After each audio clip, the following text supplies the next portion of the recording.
You know, when a parliamentary committee is set up and they drag in a few big fish to answer some tough questions, sometimes the federal MPs get carried away with their self-importance.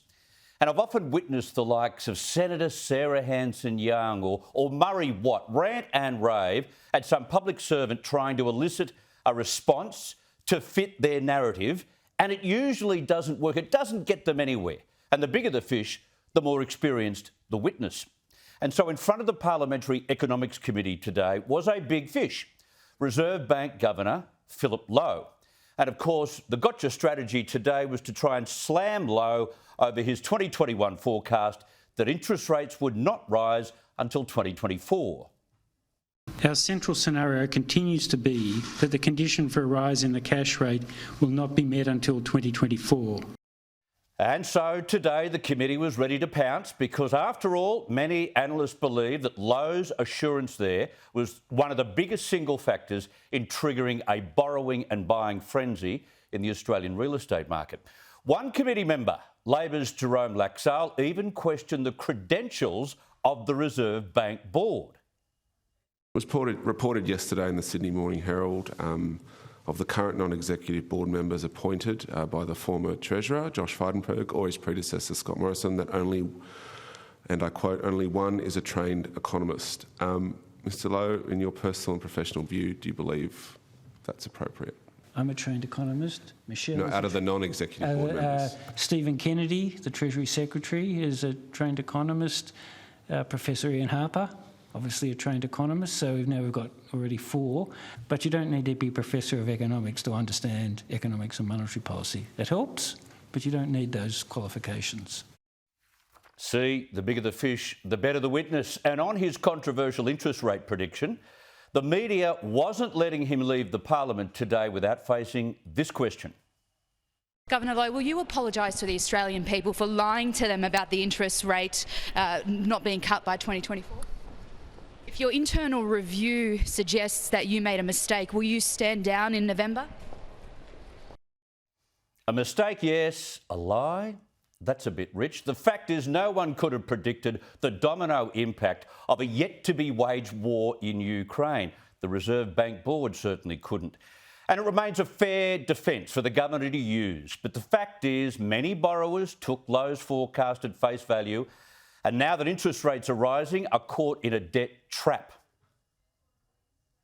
I know, and I've said this before, it's very difficult for people, but it will be even, this is the point, it'll even be more difficult if inflation stays high. If you've got a mortgage, you don't like higher interest rates, so you understand that, and it hurts. But having inflation high for a long period of time will mean higher interest rates and fewer jobs, and that will hurt a lot more. Now, beyond the necessary evil of higher interest rates, some of the most interesting testimony today from Philip Lowe came from his views on the government's intention to increase immigration to nearly 200,000 per year. Now, while the government needs to hurry up and clear the backlog of working visa applications, Lowe maintains that a skills-based approach is exactly what Australia needs now to fill workplace vacancies.